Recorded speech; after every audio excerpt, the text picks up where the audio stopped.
Hello guys, welcome back to our channel. Episode ആരംഭിക്കുമ്പോൾ കാണിക്കുന്നത് വിശാലിന്റെ വീടാണ്. എല്ലാ കുറ്റങ്ങളും ചെയ്തത് ഇവനാണ്. ഇവന്റെ കുടുംബജീവിതം തകർന്നതുകൊണ്ട് ഞാനും കുടുംബത്തോടൊപ്പം സമാധാനമായി ജീവിക്കുന്നത് ഇവന് കാണാൻ സാധിക്കില്ല.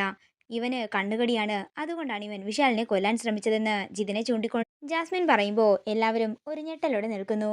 കുറച്ചൊക്കെ എനിക്കും അറിയായിരുന്നു ആന്റി, പക്ഷേ എന്റെ ഏട്ടനായി പോയില്ലേ, ഞാൻ എങ്ങനെ തുറന്നു പറയാനാണെന്ന് പ്രഭാവതിയോട് ജാസ്മിൻ ചോദിക്കുന്നു. ഇത് കേൾക്കുന്ന പ്രഭാവതി അരവിന്ദനോട് പറയുകയാണ്, ക്ഷമിക്കണം സാർ, ഇത്രയും നാളും പാർവതിയാണ് കുറ്റക്കാരിയെന്നാ ഞാൻ കരുതിയത്. അതെന്റെ വെറും തെറ്റിദ്ധാരണയായിരുന്നെന്ന് എനിക്കിപ്പോൾ മനസ്സിലായി. തുടർന്ന് അച്ചമ്മ പറയുകയാണ്, എന്താണെങ്കിലും സത്യങ്ങളൊക്കെ തെളിഞ്ഞില്ലേ, ഇവന് കിട്ടാവുന്നതിന്റെ പരമാവധി ശിക്ഷ തന്നെ സാറ് വാങ്ങിക്കൊടുക്കണമെന്ന് അച്ചമ്മ പറയുമ്പോൾ അരവിന്ദൻ പറയുകയാണ്, ഇത് ഇവിടം കൊണ്ടൊന്നും അവസാനിക്കുന്നില്ല. ഇതിന്റെ പിന്നിൽ ഇനിയും ആളുകളുണ്ടെന്ന് എനിക്കറിയാം. അതുകൊണ്ട് എന്താണെങ്കിലും ഞാൻ എല്ലാ കുറ്റവാളികളെയും പുറത്തു കൊണ്ടുവന്നിരിക്കും. അത്രയും പറഞ്ഞ് അരവിന്ദൻ ജിതിനെ കൈവിലം അണിയിച്ചു കൊണ്ടു പോകുമ്പോൾ പാർവതിയുടെ അടുത്ത് ചെന്ന് ജാസ്മിൻ പറയുകയാണ്, എനിക്ക് നിന്നോട് ഒരു ശത്രുതയും ഉണ്ടായിരുന്നില്ല. ഞാൻ നിന്നോട് ശത്രുവിനെ പോലെ പെരുമാറിയതൊക്കെ എന്റെ ഏട്ടൻ പറഞ്ഞിട്ട് മാത്രമാണ്. അങ്ങനെ അരവിന്ദൻ ജിതിനെ അവിടെ നിന്ന് കൊണ്ടുപോയതിനു ശേഷം സുശീല പ്രഭാവതിയോട് പറയുകയാണ്, ഇങ്ങനെ ഒരു ചതി ഇവിടെ നടക്കുന്നുണ്ടെന്ന് ഞാൻ അറിഞ്ഞില്ല. എന്താണെങ്കിലും ദൈവം വിശാലിനെ രക്ഷിച്ചെന്ന് പറഞ്ഞാൽ മതിയല്ലോ. അത്രയും പറഞ്ഞ് സുശീല പോകുമ്പോൾ സുശീലയ്ക്ക് പിന്നാലെ തന്നെ എല്ലാവരും അവിടെ നിന്ന് പോവുകയാണ്. വിഷമത്തോടെ ജിതിനെ നോക്കി നിൽക്കുകയാണ് ജാസ്മിൻ. തുടർന്ന് പാറു ജാസ്മിന്റെ അടുത്ത് ചെന്നിട്ട് പറയുകയാണ്, എടി, നീയും നിന്റെ ചേട്ടനും കൂടി കളിച്ച നാടകമൊക്കെ എനിക്കിഷ്ടപ്പെട്ടു. നല്ല സ്നേഹമുള്ള ആളാ നിന്റെ ഏട്ടൻ ജിതിൻ. അനിയത്തെ രക്ഷിക്കാൻ വേണ്ടിയിട്ട് കുറ്റങ്ങളൊക്കെ സ്വയം ഏറ്റെടുത്ത് ജയിലിൽ പോയില്ലേ. ഇത് കേൾക്കുന്ന ജാസ്മിൻ പറയുകയാണ്, എടി, രണ്ടിലൊരാള് പുറത്തുണ്ടായാൽ മതി കാര്യങ്ങളൊക്കെ നടത്തിയെടുക്കാൻ.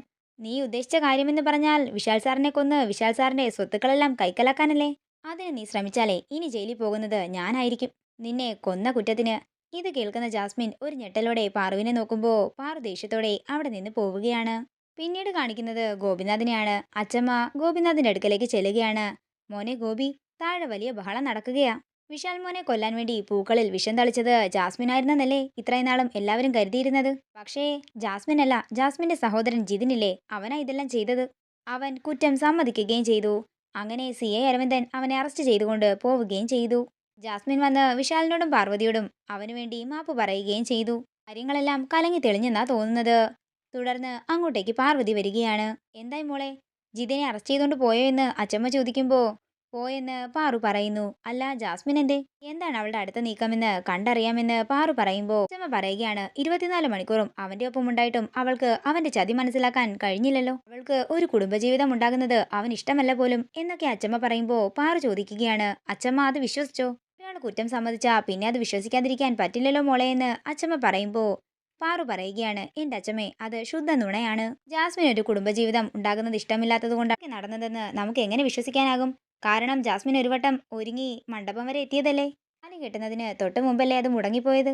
അപ്പോൾ അവൾ പറഞ്ഞതൊന്നുമല്ല സത്യമെന്ന് പാറു പറയുമ്പോൾ അച്ചമ്മ പറയുകയാണ്, അത് ശരിയാണല്ലോ, ഞാൻ അങ്ങനെയൊന്നും ചിന്തിച്ചില്ല. എനിക്ക് ചിന്തിക്കാതിരിക്കാൻ കഴിയില്ലല്ലോ അച്ചമ്മേ, എന്റെ കഴുത്തിൽ മിന്നുകെട്ടിയ ആളിന്റെ കാര്യമല്ലേ. അങ്ങനെയാണെങ്കിൽ മോളെ, അത് ആ CI അരവിന്ദന് മനസ്സിലായി കാണുമല്ലോ. പിന്നെ അയാൾ എന്തിനാ ജിതിനെ മാത്രം അറസ്റ്റ് ചെയ്തത്? അവസാന ഭാഗം അച്ചമ്മ കണ്ടില്ലല്ലോ, അതുകൊണ്ടാ ഇങ്ങനെ ചോദിച്ചത്. അരവിന്ദൻ സാർ പോകുന്നതിന് മുമ്പ് പറഞ്ഞിട്ട് പോയത് എന്താണെന്നറിയാമോ? ഇതുകൊണ്ടൊന്നും ഈ കേസ് ഇവിടെ തീരുന്നില്ലെന്ന്. ഈ കേസിനെ ചൊല്ലി അന്വേഷണം ഉണ്ടാകുമെന്നും സാർ ഇവിടേക്ക് വരുമെന്നും പറഞ്ഞിട്ടാ അരവിന്ദൻ സാർ ഇവിടെ നിന്ന് പോയത്. അച്ഛന് ഉച്ചയ്ക്കുള്ള മരുന്ന് കഴിക്കണ്ടേ, ഞാൻ എടുത്തു തരാമെന്ന് പാറു പറയുമ്പോൾ മോളെ, ഞാൻ എടുത്തു കൊടുക്കാം, മോള് പോയി കഴിക്കാനുള്ളത് എടുത്തു വെക്കാൻ അച്ചമ്മ പറയുന്നു. അങ്ങനെ പാറു താഴേക്ക് ഇറങ്ങുമ്പോൾ വിപിൻ അങ്ങോട്ടേക്ക് വരികയാണ്. കൺഗ്രാറ്റുലേഷൻസ് പാർവതി, ഇവിടെ നടന്ന കാര്യങ്ങളൊക്കെ ഏട്ടൻ വിളിച്ചു പറഞ്ഞിരുന്നു. ജാസ്മിൻ എവിടെയെന്ന് വിപിൻ ചോദിക്കുമ്പോൾ ഔട്ട് ഹൗസിൽ കാണുമെന്നും എന്താണെങ്കിലും പ്രഥമ പ്രതി ഇതുവരെ അറസ്റ്റിലായിട്ടില്ലല്ലോ എന്നും പാറു പറയുന്നു. അതെന്താ പാറു അങ്ങനെ പറഞ്ഞത്? ജാസ്മിനാണോ യഥാർത്ഥ കുറ്റവാളിയെന്ന് വിപിൻ ചോദിക്കുമ്പോൾ അതൊക്കെ നമുക്ക് പിന്നീട് സംസാരിക്കാമെന്നും ആഹാരം കഴിക്കാനായി വിശാൽ സാറിനെ കൂട്ടിക്കൊണ്ടുവരാനും പറഞ്ഞ് പാറു താഴേക്ക് പോകുന്നു. പിന്നീട് കാണിക്കുന്നത് ജിതിനെ അറസ്റ്റ് ചെയ്ത കാര്യം പറഞ്ഞ് ജാസ്മിന്റെ പപ്പ ജാസ്മിനെ വിളിച്ച് ചീത്ത പറയുന്നതാണ്. പപ്പ എന്നെ ഒന്ന് മനസ്സിലാക്കാൻ ശ്രമിക്കാനൊക്കെ ജാസ്മിൻ പറയുന്നുണ്ടെങ്കിലും നിന്നെ എനിക്കറിയാവുന്നതുപോലെ ഈ ഭൂമിയിൽ വേറെ ആർക്കും നിന്നെ അറിയില്ല. ചെറുപ്പം മുതലേ നീ ചെയ്യുന്ന പല തെറ്റുകളും നീ ജിതിന്റെ തലയിൽ കൊണ്ടിടുമായിരുന്നു. പാവം, അവൻ അതെല്ലാം ഏറ്റെടുക്കുകയും ചെയ്യുമായിരുന്നു. അങ്ങനെയുള്ള അവനെയാ നീ ഇന്ന് നിന്റെ ആവശ്യത്തിന് വേണ്ടി ജയിലിലാക്കിയത്. ഇവിടെയുള്ള ഏതെങ്കിലും വക്കീലിനെ വെച്ച് ഞാൻ ഏട്ടനെ ജാമ്യത്തിൽ ഇറക്കിക്കൊള്ളാമെന്ന് ജാസ്മിൻ പറയുമ്പോൾ അതിനൊന്നും നീ ബുദ്ധിമുട്ടണ്ടെന്നും അഡ്വക്കേറ്റ് സുരേഷ് കുമാർ അവന്റെ കാര്യത്തിനൊക്കെ ഉണ്ടാകുമെന്നും വക്കീല് പറയുന്നു.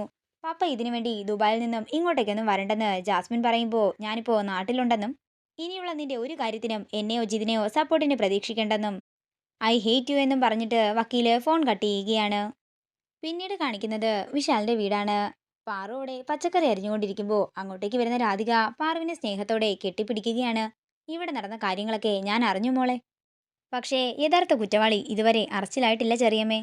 ഇതിന്റെ പിന്നിൽ ഇനിയും കുറെ ആളുകളുണ്ട്. പ്രഭാവതിയും ഉണ്ടെന്നാണോ മോളെ നീ പറയുന്നതെന്ന് രാധിക ചോദിക്കുമ്പോൾ അറിയില്ല ചെറിയമ്മേ. എനിക്ക് തോന്നുന്നത് വിശാൽ സാർ എന്റെ കഴുത്തിൽ മിന്നു ചാർത്തി കഴിഞ്ഞാണ് ഈ പ്രശ്നങ്ങളൊക്കെ ഉണ്ടായതെന്നാണ്. എന്നാലേ അല്ല മോളെ. ഗായത്രി ചേച്ചി ഉള്ളപ്പോൾ തന്നെ ഇവർ ഈ നീക്കങ്ങളൊക്കെ തുടങ്ങിയതാണ്. ഗായത്രി ചേച്ചിയുടെ ഡ്രൈവർ ആയിരുന്നു ഈ പ്രതാപൻ. പ്രഭാവതിയോ ഗോപിയേട്ടന്റെ പ്രൈവറ്റ് സെക്രട്ടറിയും. ഗോപിയേട്ടന്റെയും ഗായത്രി ചേച്ചിയുടെയും വിശ്വസ്തനായിരുന്ന ശേഖരൻ എന്ന് പറയുന്ന ഒരാളുടെ ഭാര്യയായിരുന്നു ഈ പ്രഭാവതി. അയാളുമായിട്ടുള്ള ബന്ധം പിരിഞ്ഞതിന് ശേഷം രഹസ്യമായി നമ്മുടെ കമ്പനിയിൽ കയറി കൂടിയതാണ് ഈ പ്രഭാവതി. അങ്ങനെ ഗായത്രി ചേച്ചിയുടെ മരണത്തിന് ശേഷം ഗോപിയേട്ടനെ മയക്കിയെടുത്ത് ഭാര്യയായതാണ് ഈ പ്രഭാവതി. ഈ പ്രഭാവതി നമ്മുടെ കുടുംബത്തിൽ കാലെടുത്ത് വെച്ചതോടെയാ നമ്മുടെ കുടുംബത്തിന്റെ ശനിദശ തുടങ്ങിയത്. സത്യം പറഞ്ഞാലേ ജിതിനെയല്ല അറസ്റ്റ് ചെയ്യേണ്ടിയിരുന്നത് ഈ പ്രഭാവതിയാണ്. ഇനി പ്രഭാവതിയുടെ ഏകലക്ഷ്യം ആ മാജിക് ബോക്സ് ആയിരിക്കുമെന്ന് രാധിക പറയുമ്പോൾ അത് ചെറിയമ്മയുടെ മുറിയിലുണ്ടെന്ന് അമ്മയ്ക്കിനി മനസ്സിലായി കാണുമോ എന്നും ചെറിയമ്മയുടെ മുറിയിൽ അമ്മ കയറുമോ എന്നും പാറു ചോദിക്കുകയാണ്. ഇല്ല മോളെ, ഈ വീട്ടില് ഏതെങ്കിലും മുറിയിൽ അവൾ കയറില്ലെങ്കിൽ അതെന്റെ മുറിയാണ്. ഈ വീട്ടിലേക്ക് കല്യാണം കഴിഞ്ഞ് പ്രഭാവതി വരുന്ന സമയത്ത് ഗായത്രി ചേച്ചി പറഞ്ഞതനുസരിച്ച് വിശാലിന്റെ കാര്യങ്ങളൊക്കെ നോക്കിക്കൊണ്ടിരുന്നത് ഞാനാണ്. അവന്റെ സ്നേഹം പിടിച്ചുപറ്റാൻ വേണ്ടി പ്രഭാവതി പലപ്പോഴായിട്ട് എന്റെ മുറിയിൽ വരുമായിരുന്നു. എന്റെ മുറിയിൽ അവനെ കാണാൻ വരരുതെന്ന് പറഞ്ഞ് അവൻ പ്രഭാവതിയെ കൊണ്ട് സത്യം ചെയ്യിപ്പിച്ചതാണ്. അന്നു മുതൽ അവൾ എന്റെ മുറിയിൽ കയറാറില്ല. പിന്നെ അവള് എങ്ങനെയാ വിശാലിനെ അവളുടെ പക്ഷത്താക്കിയതെന്നൊന്നും എനിക്കറിയില്ല. എന്താണെങ്കിലും ചെറിയ ആ പെട്ടി നഷ്ടപ്പെടാതെ നോക്കണം. ആ പെട്ടി തുറക്കുന്നതോടെ പലരുടെയും മൂടുപടം അഴിഞ്ഞു വീഴും. വിശാൽ സാറേ ഈയിടെയായിട്ട് രാത്രിയൊന്നും കഴിക്കുന്നില്ല. അതുകൊണ്ട് ആഹാരം മുറിയിലേക്ക് കൊണ്ടു ചെല്ലണമെന്ന് പാറു പറയുമ്പോൾ മോളുടെ ജോലി നടക്കട്ടെ എന്ന് പറഞ്ഞ് രാധിക അവിടെ നിന്ന് പോകുന്നു. നേരം രാത്രിയാകുന്നു. പിന്നീട് കാണിക്കുന്നത് മുറിയിൽ പുസ്തകം വായിച്ചുകൊണ്ടിരിക്കുന്ന വിശാലിനെയാണ്. അതേസമയം പാറു വിശാലിനുള്ള ആഹാരവുമായിട്ട് അങ്ങോട്ടേക്ക് ചെല്ലുകയാണ്. ചൂടോടെ ആഹാരം കഴിച്ചാലേ രുചി കൂടുമെന്നാ. സാർ വന്ന് ആഹാരം കഴിക്കാൻ നോക്ക്. നീ കഴിച്ചോ എന്ന് വിശാൽ ചോദിക്കും. എന്ത്, ഞാൻ ഇപ്പോഴേ കഴിക്കാനോ? വിശാൽ സാറും കഴിച്ച് വീട്ടിലുള്ള ബാക്കി എല്ലാവരും കഴിച്ചിട്ടേ ഞാൻ കഴിക്കാറുള്ളൂ.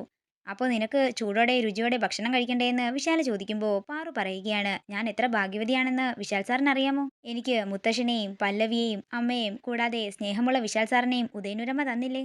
ഇത് കേൾക്കുന്ന വിശാല് ഒരു പുഞ്ചിരിയോടെ പാറുവിനെ നോക്കുകയാണ്. ഇതോടുകൂടി ഇന്നത്തെ എപ്പിസോഡ് ഇവിടെ തീരുകയാണ്. വീഡിയോ ഇഷ്ടമായെങ്കിൽ മറക്കാതെ ലൈക്ക് ചെയ്യുക, ഷെയർ ചെയ്യുക, കമന്റ് ചെയ്യുക. കൂടുതൽ സീരിയൽ അപ്ഡേറ്റ്സിനായി മറക്കാതെ സബ്സ്ക്രൈബ് ചെയ്യുക നയൻസ് ക്രിയേഷൻസ്.